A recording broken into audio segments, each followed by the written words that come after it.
Queridos irmãos, muito bom dia. É bom estarmos juntos, desfrutando a graça, a paz, o amor do Senhor, né?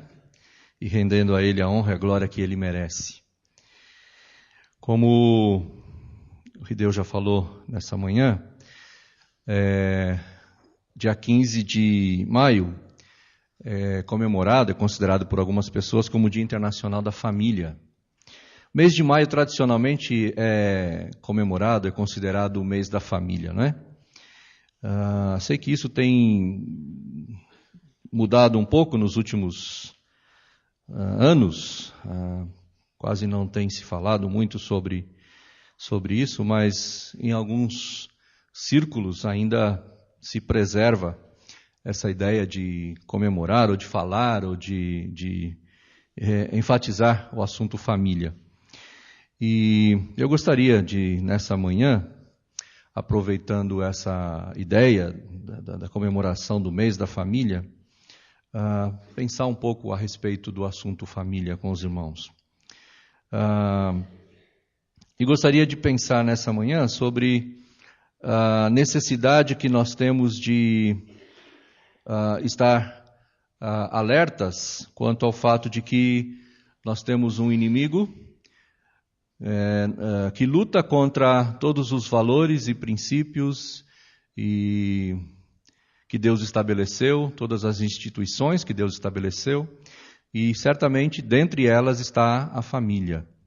O diabo luta contra essa instituição porque sabe o valor que ela tem e sabe que se ele fragilizá-la, ele vai conseguir colocar suas ideias, seus valores deturpados, mentirosos, sujos, em ação. E nós precisamos estar alertas, tanto para nós nos protegermos nossa vida, nossa família, quanto para sermos instrumentos de Deus na preservação deste valor, dessa instituição, que é fundamental para que os princípios de Deus sejam conhecidos, experimentados, praticados e demonstrados à sociedade. Então, Paulo orientou a igreja de Éfeso, e Deus nos orienta através dessa palavra, no versículo do capítulo 6 da carta de Paulo aos Efésios, no versículo 10 em diante. Não é o texto que eu vou usar para a nossa meditação, mas como uma introdução, não é? No versículo 10 ele diz assim: finalmente fortaleçam-se no Senhor e no seu forte poder. Vistam toda a armadura de Deus para poderem ficar firmes contra as ciladas do diabo. Pois a nossa luta não é contra seres humanos, mas contra os poderes e autoridades, contra os dominadores deste mundo de trevas, contra as forças espirituais do mal nas regiões celestiais. Então existem forças, existem ações malignas contra nós, que somos filhos de Deus, contra os princípios de Deus, contra os valores de Deus, e nós não podemos estar surdos ou cegos ou imperceptíveis, né, a essa realidade. Então, nessa questão da família, ou nessa questão do valor que Deus estabeleceu e do plano que Ele estabeleceu para a família, certamente há um ataque, ou existem ataques, e nós precisamos estar alertas a eles. Eu gostaria de, nesta manhã, conversar com os irmãos, pensar com os irmãos sobre alguns desses, ou o que eu chamo de alguns inimigos da família. Ou, na verdade, esses inimigos que vamos conversar aqui podem ser para qualquer relacionamento. Relacionamento com Deus, relacionamento familiar, relacionamento de amizade, na igreja, qualquer relacionamento. São inimigos que se estabelecem e destroem, minam e destroem qualquer relacionamento. O primeiro que nós vamos ver nesta manhã é o medo. Vamos fazer um pouquinho diferente nessa manhã? Vamos quebrar alguns protocolos aqui. Então, eu vou pedir aos irmãos lerem alguns textos bíblicos, tá bom? Então, vamos usar as nossas Bíblias e vamos ler e vamos nos edificando e nos ajudando aqui também. Vamos fazer um sermão participativo hoje de manhã. Então, o medo. Gênesis capítulo 3, versículos 8 a 12, contam a história do pecado e do encontro de Deus com Adão logo depois do pecado. O primeiro encontro entre Deus e Adão logo depois do pecado. Alguém poderia ler para nós esse texto? 8 a 12 de Gênesis 3? Um de cada vez? Quando ouviram a voz do Senhor Deus, que andava no jardim pela direção do dia, esconderam-se da presença do Senhor Deus, o homem e sua mulher, por entre as árvores do jardim. E chamou o Senhor Deus ao homem e lhe perguntou: onde estás? Ele respondeu: ouvi a tua voz no jardim, e porque estava nu, tive medo e me escondi. Perguntou-lhe Deus: quem te fez saber que estavas nu? Comeste da árvore que ordenei que não comesses? Então disse o homem: a mulher que me deste por esposa, ela me deu da Logo depois da queda, então, Adão, que tinha uma relação íntima com Deus,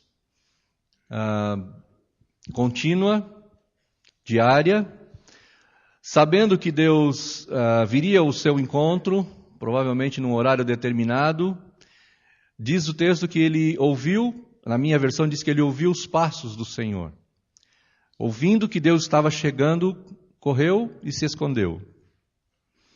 Então Deus pergunta para ele: onde é que você está? E ele diz: estou aqui escondido.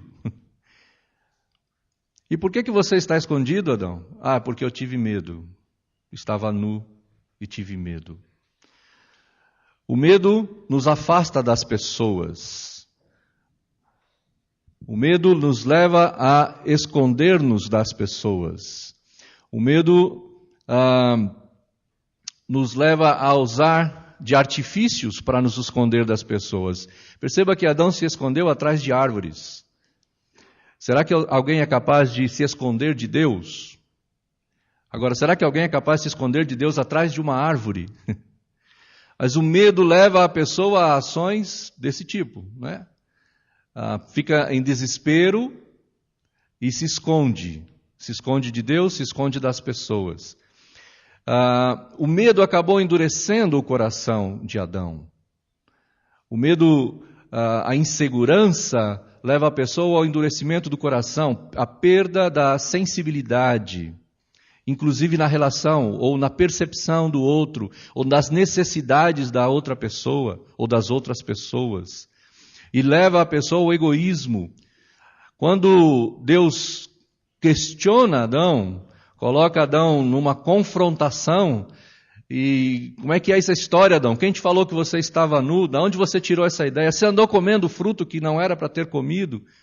E Adão, então, com medo, reage com o seu coração endurecido, acusando sua esposa, acusando sua mulher. E, na verdade, acusando a mulher, mas ao mesmo tempo acusando o próprio Deus, né? Foi a mulher que tu me deste. Então, em última análise, o culpado de tudo isso é o Senhor mesmo. Quem mandou o Senhor dar essa mulher para mim? O medo, a insegurança, a falta de confiança de Adão em Deus por causa do pecado. E é interessante que essa coisa do medo se estabelece e ela passa às outras pessoas, às outras gerações.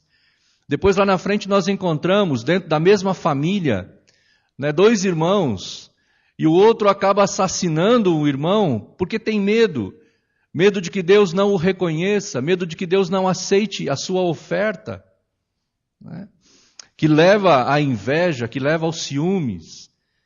Isso vai se estabelecendo, vai se multiplicando num ciclo vicioso e, de alguma forma, perpetuando na raça humana. Como é que a gente vence esse inimigo? Só existe uma forma de vencer o medo: acreditando no amor de Deus. Só existe uma forma. Só se vence o medo através do amor. No amor de Deus e no amor dos irmãos também, no amor das pessoas que convivem numa relação com Deus. Agora, o combate ao medo se dá através de uma avaliação, de um reconhecimento, de confissão, de pedido de perdão, de declaração de perdão às outras pessoas pelos pecados que foram cometidos contra nós. Só se vence o medo com amor. Só se estabelece uma relação de confiança entre pessoas quando estas se sentem seguras, amadas. Olha o que diz esses textos. Alguém, por favor, leia 1 João, outro leia 1 Pedro, outro leia de novo 1 João 1,9 e outro leia Tiago 5,16. Vamos ler esses textos e ver o que é que eles nos ensinam a respeito dessa relação de amor para vencer o medo. 1 João 4, 16 a 18. Alguém leia, por favor. E nós conhecemos e cremos no amor de Deus. Deus é amor. Aquele que permanece na amor de Deus e Deus. Isso é em nós aperfeiçoado no amor, para que, no dia do juízo, não tenhamos confiança, pois, segundo ele, também nós somos nesse mundo. No amor não existe medo. Antes, o perfeito amor nunca pode medo. Ora, no mesmo mundo,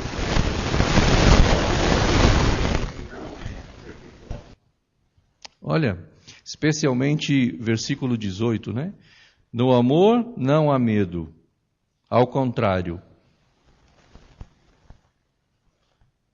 o perfeito amor expulsa o medo, porque o medo pressupõe castigo. O medo pressupõe castigo, falta de confiança.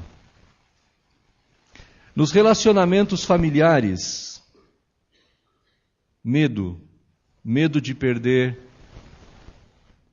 o amor das pessoas, medo de ser rejeitado pelas pessoas, medo de não ser valorizado, de não ser honrado, medo de não ser amado. O medo estabelecido no meio da família destrói os relacionamentos. E as pessoas não são elas mesmas. O amor lança fora o medo. Quando existe amor, há confiança. Especialmente essa história do amor incondicional. O amor lança fora, joga fora o medo. 1 Pedro 4,8. Alguém leia, por favor.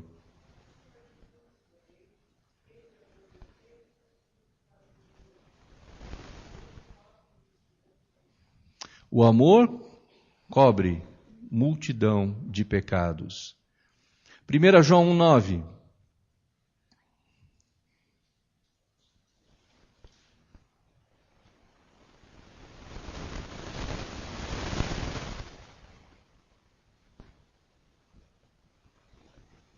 Alguém leia, por favor?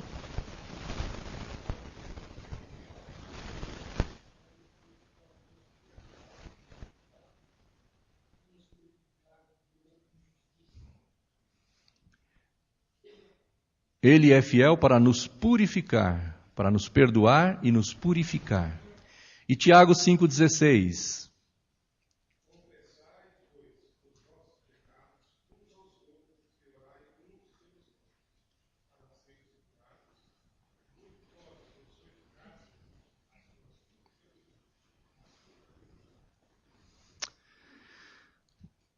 Quando nós cremos no amor, quando nós estabelecemos uma relação de amor, nós não temos medo de confessar os nossos pecados.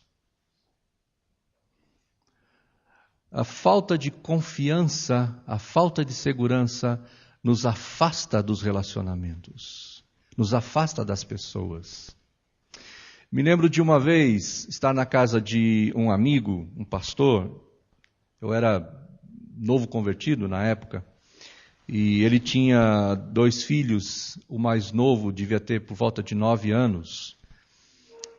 Estávamos na sua casa para um almoço juntos, e eu não lembro exatamente os fatos, mas eu me lembro do filho brincando com a irmã, um pouco mais velha, ter falado um palavrão dentro de casa. Brincando ali com ela, alguma coisa, ele falou um palavrão. E a mãe, quando ouviu aquilo, começou a repreender o menino, dizendo: não se fala essas coisas, não diga mais isso, e alguma coisa assim. E disse: especialmente dentro de casa você não deve falar essas coisas.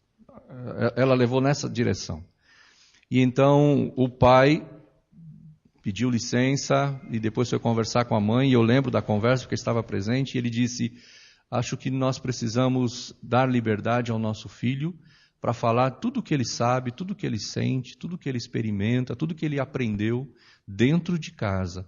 Porque se a gente não ouvir ele falar dentro de casa, como é que a gente vai corrigi-lo? É aqui dentro de casa que ele tem que ter liberdade para falar tudo. E aquilo não saiu mais da minha mente. Dentro de casa, aqui é o lugar, aqui tem que haver liberdade. As pessoas têm que sentir liberdade, não tem que ter medo. Não precisa estabelecer ambiente de medo dentro da casa, mas ambiente de aceitação.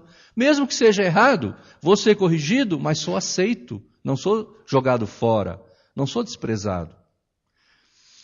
Quando nós não não temos a certeza de que somos amados, então nós pressupomos castigo, pressupomos rejeição, pressupomos que vamos ser jogados fora. Já viu como é difícil, especialmente quando a mulher diz para o marido: meu bem, precisamos conversar sobre nossa relação. Não sei se na casa de vocês é assim, na minha é. Quer ver um homem tremer de medo? É quando a mulher diz assim: meu bem, precisamos ter uma DR. Sabe o que é DR? Discutir a relação. O homem treme nas bases.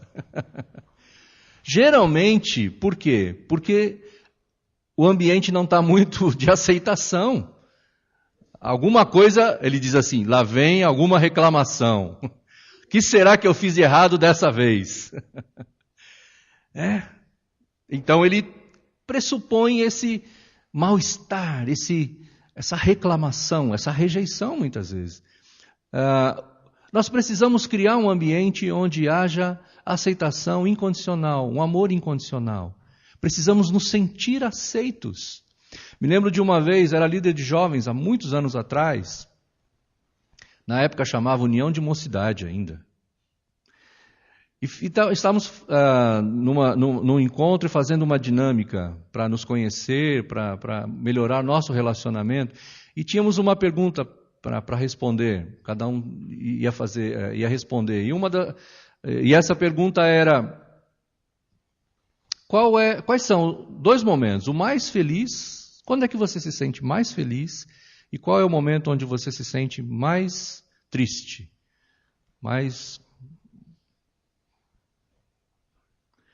E cada um de nós foi falando dos seus momentos. E eu me lembro de uma jovem que havia passado já por pelo menos 2 rompimentos bem dramáticos de noivado, às vésperas dos casamentos. Vários relacionamentos rompidos e 2 noivados desfeitos às vésperas do casamento. E ela disse: os 2 momentos que tem a ver com essa pergunta, para mim, tem a ver com a minha casa. Então, o momento onde eu me sinto mais feliz é quando eu saio de casa. E o momento quando eu fico mais triste é quando eu tenho que entrar dentro de casa. E começou a chorar. E então a gente foi conhecer um pouco do ambiente que ela tinha. Ela era filha única e tinha um ambiente muito complicado dentro da sua casa. Medo de voltar para casa, medo de estar em casa. Né? O medo que tem se estabelecido no relacionamento de muitas famílias. O que a gente tem que fazer com isso? Amar e demonstrar o amor. Olha, filho, eu posso não gostar do que você está fazendo. Posso ter dificuldade em aceitar até o que você está fazendo, mas saiba de uma coisa, isso não diminui o meu amor por você. Isso tem que ser falado, isso tem que ser demonstrado. Olha, meu bem, você não tem feito as coisas do jeito que eu gostaria, ou tem alguma coisa aqui que não está do jeito que a gente combinou, alguma coisa assim, mas tem uma coisa, isso não diminui o meu amor por você. Pelo contrário, eu estou falando isso porque eu quero melhorar o relacionamento, porque eu te amo. Essas coisas às vezes não estão claras nos nossos relacionamentos. Então, o lar, a família, o relacionamento, o casal com os filhos, esse amor deve ser falado, demonstrado, tem que ficar claro, para que nós não tenhamos medo. Medo do pai e da mãe, medo do marido e da esposa e vice-versa.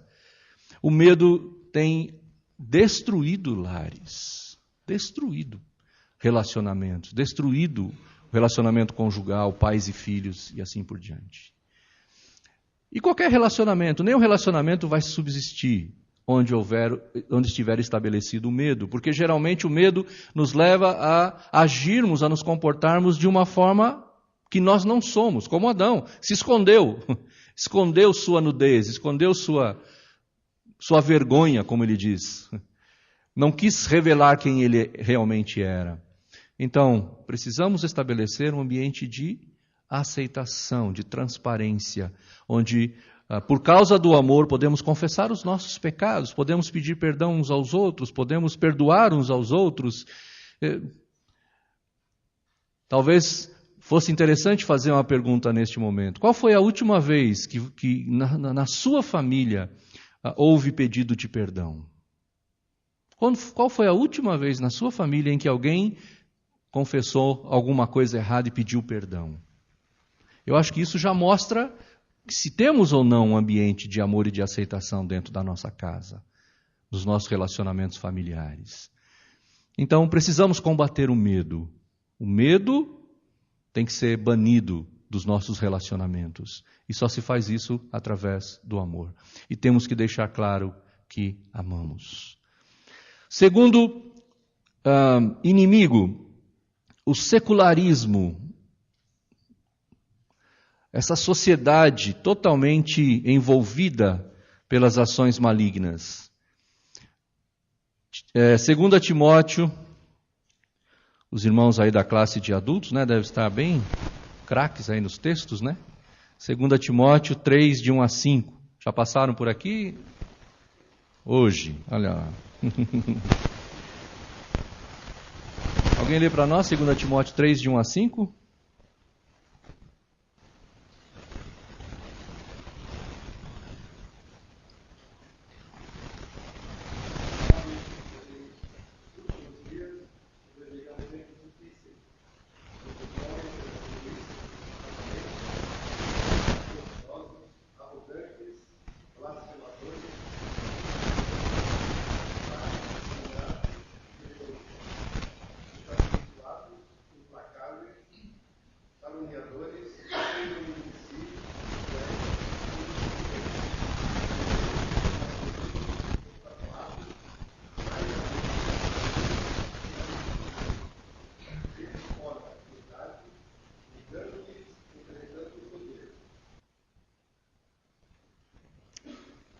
Isso, obrigado. O secularismo, que é marcado pelo egoísmo,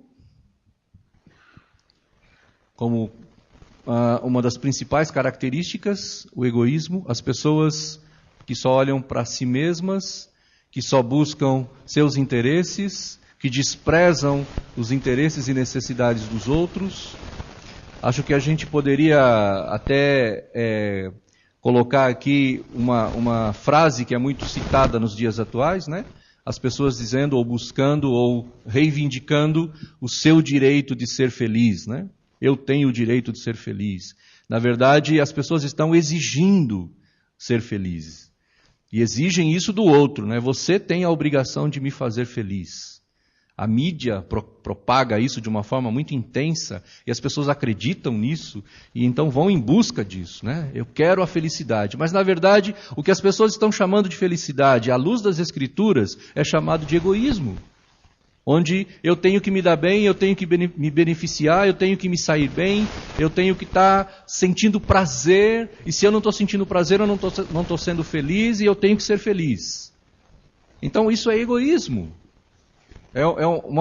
É olhar apenas para si e para as suas expectativas, as suas carências, mas vai além de carências, vai mesmo a exigências de sentir prazer, de sentir o que que as pessoas chamam de felicidade.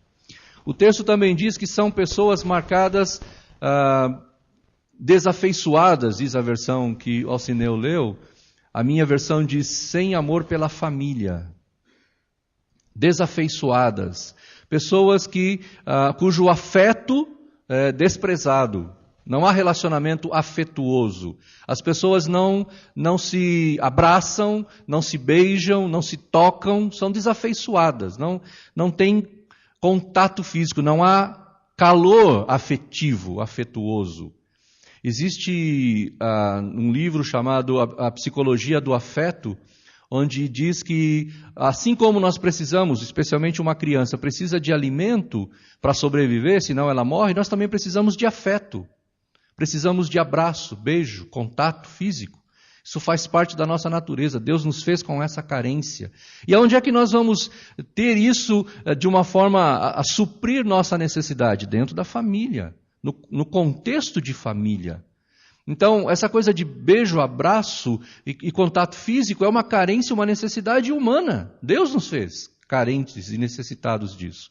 E somos supridos disso no relacionamento, especialmente dentro do nosso lar, da nossa casa, entre marido e mulher, entre pais e filhos. E diz também o texto que uma das marcas dessas pessoas nos últimos dias, dos dias terríveis, como diz o texto, é que são desobedientes aos pais. A desvalorização da autoridade paterna, né, que está desgraçando a nossa sociedade. Por que a gente tem aí essa falta de autoridade na sociedade? Por que a gente tem essa dificuldade de relacionamento, de reconhecimento de autoridade, por exemplo, de professores? Eu não sei quantos aqui são professores da rede pública e sofrem com essa coisa de lidar com alunos dentro das salas de aula. Isso não é um problema da escola, isso é um problema da família. As pessoas não estão aprendendo sobre valorização e respeito à autoridade dentro da família. E isso vai se estendendo à sociedade. Vai se estender às escolas, vai se estender à igreja, vai se estender à sociedade de um modo geral. Porque são egoístas, as pessoas são egoístas, só olham para si mesmas. Porque se você vai lidar com esse assunto, você vai chegar aí, especialmente os socialistas, né? Vão dizer que o problema é social. O problema não é apenas social, o problema é espiritual. O problema é o diabo que está atacando as nossas famílias, e as famílias não estão ensinando os filhos a respeitarem os pais. E os filhos estão achando que são os donos do mundo. Isso é agir por instinto. É falta de consciência, é falta de razão nos relacionamentos. Então, desobedientes aos pais. Jesus fala dos últimos dias, como Paulo está falando aqui dos últimos dias, Jesus diz que nos últimos dias o amor de quase todos se esfriará. E as pessoas vão perder a sensibilidade dos relacionamentos, porque o amor vai se esfriando. Jesus diz, a multiplicação da iniquidade vai levar ao esfriamento do amor. Essa falta de condições para o relacionamento entre as pessoas. Esse secularismo leva as pessoas, inclusive, a ocuparem o seu tempo com as coisas que são periféricas e não com as coisas que são prioritárias. As pessoas desaprenderam a dar valor ao que realmente merece valor. Por exemplo, a família. Então, o diabo faz as pessoas acreditarem que dar valor à família é supri-la, enchê-la de bens materiais. E as pessoas acreditando nisso, deixam de dar aquilo que realmente tem valor, que é o afeto, que é a comunicação, o relacionamento, estar juntos. Isso que o Hugo compartilhou aqui com a gente, né? Saíram para uma viagem a família toda. Eu não sei se ele está tão consciente do valor disso. Acho que está. Como isso tem valor? A família toda sair para uma viagem, passar tempo juntos. Né, se relacionando, conversando, conhecendo lugares diferentes e conversando e terem uma história para contar. Às vezes a gente se senta na mesa à mesa lá em casa, para conversar, tomar um lanche juntos, a gente começa a lembrar das nossas histórias, das férias que fizemos, e dos fatos, e da viagem, e o que um fez, o que o outro fez. Tempo em família. Mas hoje em dia, o que o diabo quer que a gente acredite? Não dá tempo. Não dá tempo, eu tenho que trabalhar, eu tenho que fazer, porque tenho que encher a minha casa de um monte de bugiganga, tenho que fazer, e não dá tempo para estar. Tempo gasto com coisas periféricas, e não com aquilo que realmente é prioridade. Isso é o secularismo, é a sociedade invadindo a nossa mente, o nosso coração, e tirando de nós os valores de Deus. Como é que se combate esse inimigo? Não permitindo que as normas e deformações da sociedade façam a nossa cabeça, nos influenciem a tal forma de nos levar ao comportamento. Olha o que é que diz esses textos, vamos ler. Alguém, por favor, abra em Provérbios 4:23. E leia, por favor. Provérbios 4:23.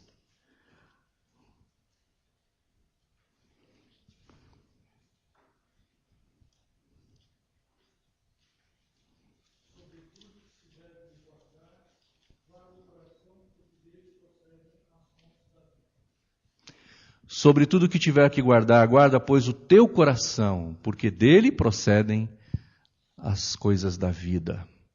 O que é que anda penetrando o nosso coração? Numa outra versão fala, guarda a sua mente. A palavra ali pode ser traduzida tanto por coração como por mente. Mas tanto faz, seja o coração, seja a mente. O que é que entra no nosso coração? O que é que entra na nossa mente? O que é que tem feito a nossa cabeça, o nosso coração? Outro texto, Romanos 12, 1 e 2.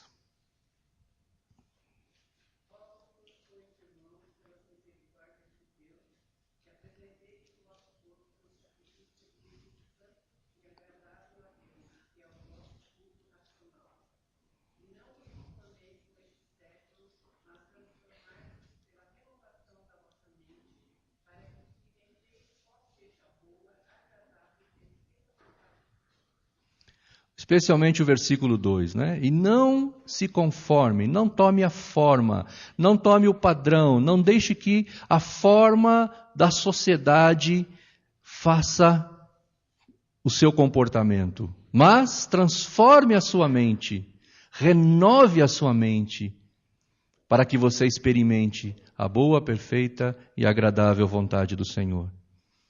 Mateus 6, 32 e 33.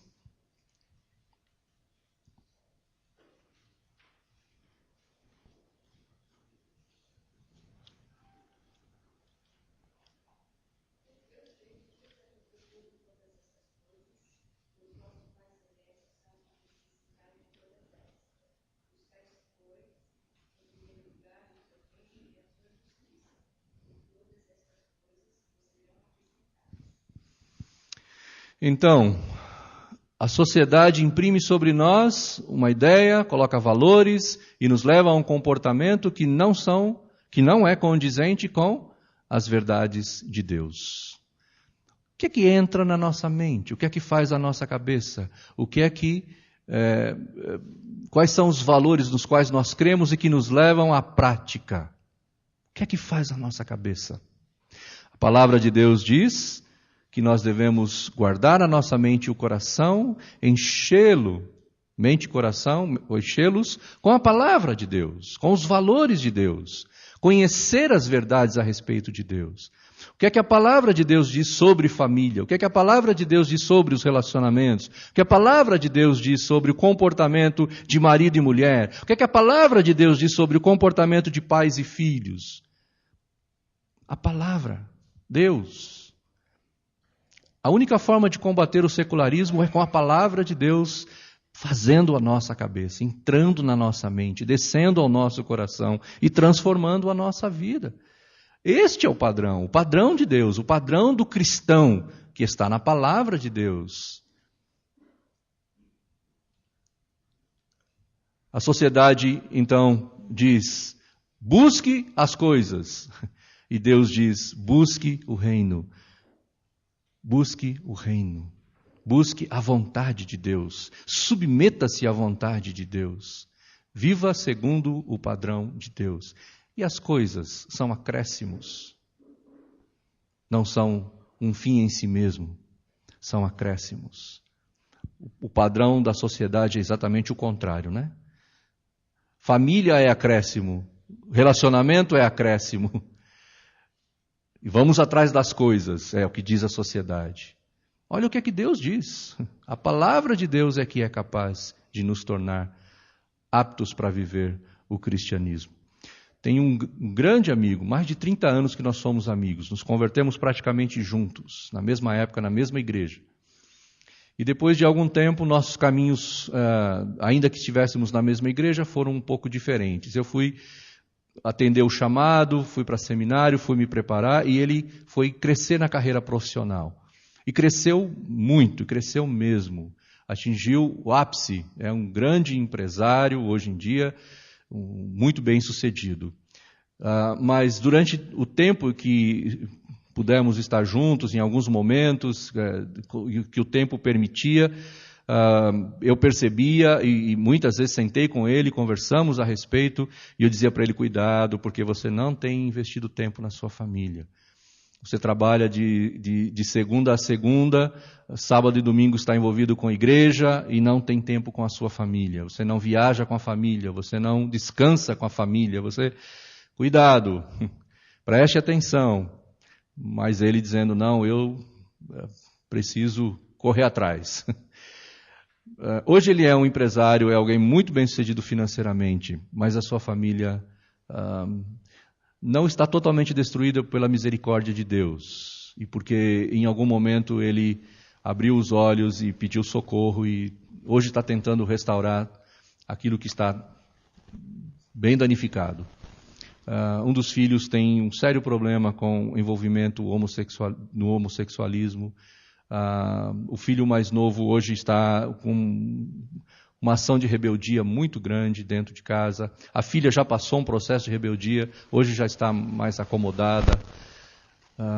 Doenças terríveis que se acometeram, ou que a esposa acabou adquirindo, por conta de coisas não resolvidas no relacionamento deles. Enfim, muito bem sucedido, muito materialmente está, mas sua família só não está destruída porque Deus tem misericórdia, está operando um grande milagre ali.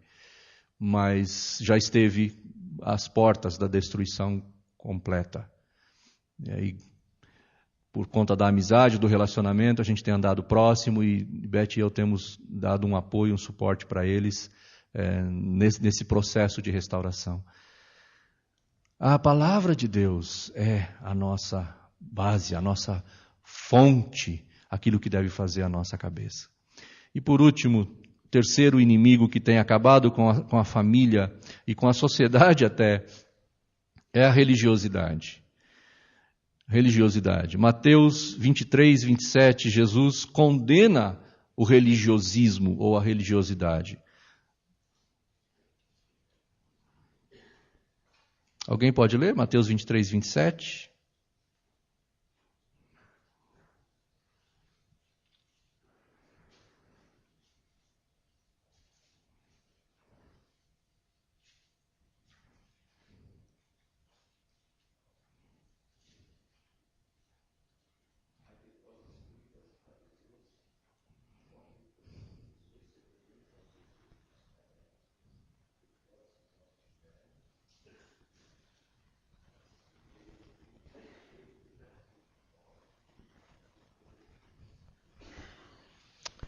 A religiosidade está descrita por Jesus neste texto, né? Por fora se mostram bonitos, limpos, lindos, mas por dentro estão cheios de ossos mortos e todo tipo de imundícia. Ou imundície. Religiosidade. Por que a religiosidade tem prejudicado os relacionamentos? Porque muitas pessoas se esquecem de que para formar uma família, precisa reconhecer que a família é plano de Deus. E nem sempre, normalmente, a religiosidade, ela tira esse aspecto. Eu acompanho alguns casais que estão em vias de formar família, e as pessoas estão pensando só na cerimônia do casamento. No vestido, na roupa do noivo e dos padrinhos, e onde vai ser a igreja, onde vai ser a festa, e como é que vai ser, para onde vão viajar na lua de mel. A religiosidade imprime sobre as pessoas esse tipo de valor. Se preocupar com a festa, com a cerimônia, despreza o fato de que família é plano de Deus. Então, para formar uma família, eu preciso ir para Deus e perguntar para Ele como é que se estabelece uma família, por que se estabelece, e quais são os propósitos de Deus no estabelecimento de uma família. Por que Deus junta um homem e uma mulher? Por que o casamento? Por que eu devo me casar? Outros estão se casando simplesmente para dar uma satisfação à sociedade quanto ao seu relacionamento sexual. Então, família é plano de Deus, é um propósito de Deus. Existem muitos planos que Deus estabeleceu ao criar a família. A religião ou a religiosidade, sem prestar atenção à palavra de Deus, fica levando a família simplesmente nessa condição meramente aparente e não com valores substanciais. Jesus diz a alguns dos seus ouvintes que eles estavam errando porque não conheciam as Escrituras e nem o poder de Deus. A religiosidade não se preocupa muito com o que Deus diz, se preocupa muito com o que a religião diz. O que a religião diz? Quais são os paradigmas? Quais são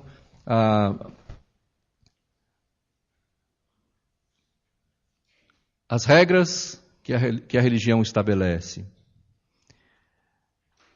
Por outro lado, conhecer as Escrituras e não praticá-las, ou não praticar os princípios divinos, é matar a consciência. Esse elemento tão importante, né? Que nos aponta os erros, que nos mostra quando estamos agindo de uma forma inadequada. Mas conheço os princípios e não os pratico, me leva a dizer assim, eu sei disso, eu já sei disso, eu conheço isso, eu sei disso. Mas não pratica. Então vai cauterizando e vai deixando de agir na nossa vida. A família deve estar edificada sobre a palavra de Deus. Quando Jesus fala lá, né, que a coisa de edificar a casa. Quem ouve as minhas palavras e não as cumpre, disse Jesus, é como alguém que edifica a casa na areia. Vem a chuva, vem o vento e derruba.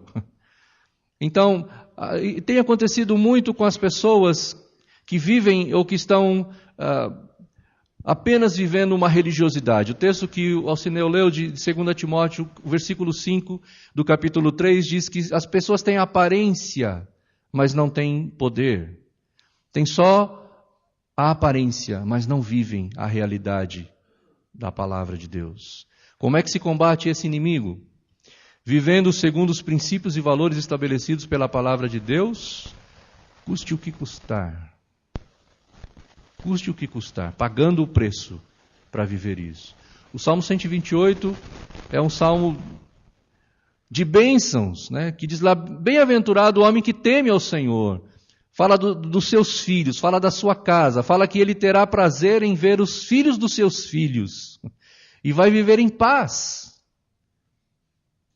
É bem-aventurado, é abençoado aquele que teme ao Senhor, que anda de acordo com as orientações da palavra de Deus. O texto 2 Timóteo, capítulo 3, 16 e 17, fala sobre isso também, que nós precisamos viver a palavra para nos tornar as pessoas completas, as pessoas de acordo com o que essa palavra é capaz de produzir. Pessoas completas. Ela é capaz de nos orientar, de nos consolar, de nos corrigir, de nos fazer andar segundo os padrões de Deus. E os outros textos que os irmãos certamente devem conhecer. Josué 1:8, né? Você quer ser bem-sucedido, disse Deus para Josué. Não deixa de meditar nesse livro da lei, anda segundo o que ele está escrito, não desvia nem para a direita nem para a esquerda, então você vai fazer prosperar o teu caminho. Como é que se vence a religiosidade? Vivendo a palavra de Deus, e não apenas conhecendo a palavra de Deus, mas praticando no dia a dia, aplicando a sua própria vida, inclusive no contexto familiar. Não é apenas fazendo culto doméstico, não é apenas ensinando os filhos a lerem a Bíblia, mas é vivendo, mostrando. Tem um filme muito interessante, chama-se Compromisso Precioso. Não sei quantos já puderam assistir esse filme. É um filme evangélico. Não sei se é a Comev quem distribui. O filme mostra a história de uma família que está estabelecida num compromisso precioso. E tem uma cena muito marcante onde o filho mais velho, a mãe está com mal de Alzheimer, está já numa fase muito complicada, já não reconhecendo mais ninguém, e o pai dando toda a condição, cuidando dela, e chega um momento onde o filho mais velho vai casar. E quando o pai chama o filho para conversar, diz assim: filho, eu não estou conseguindo nem sentar para conversar com você sobre o casamento, porque sua mãe, você sabe a situação que a gente está vivendo. E ele diz assim: pai, muito do que eu preciso para constituir a minha família, eu já aprendi com você, vendo o seu relacionamento com a minha mãe. Você não tem muito mais para falar para mim, não. Eu já aprendi sobre família, vendo você amar a mamãe, cuidar da mamãe. Então, do que eu preciso para constituir a minha família, eu já vi no relacionamento entre vocês. A palavra de Deus precisa ser praticada, né? Vivida, mostrada, muito mais do que falada. Assim nós combatemos a religiosidade. Então, um pequeno quadro na conclusão. Temos pelo menos esses 3 inimigos lutando para destruir a família, destruir a sociedade, conforme Deus quer que seja. O medo que se combate com o amor de Deus. O secularismo que se combate com o conhecimento da palavra de Deus. E a religiosidade que se vence obedecendo, praticando a palavra de Deus. Que nossas famílias, nossas casas, que certamente são lugares onde esses embates estão acontecendo, possam receber, né, essa luz, essa consciência de que estamos numa luta, numa guerra, numa batalha contra hostes inimigas, contra os poderes espirituais, e que possamos nos armar com o amor de Deus, o conhecimento dele e a prática da sua palavra, para que nossas famílias preservem. E não apenas sejam preservadas, mas que também se tornem faróis para iluminar este mundo de trevas, como disse Paulo aos Efésios, né? Que a nossa casa, nossa família, como Josué, né? Não apenas eu e minha casa serviremos ao Senhor, mas eu e a minha casa seremos a luz do Senhor para brilhar nesse mundo de trevas. Não é uma coisa imediata. A gente tem isso perfeitamente, completamente.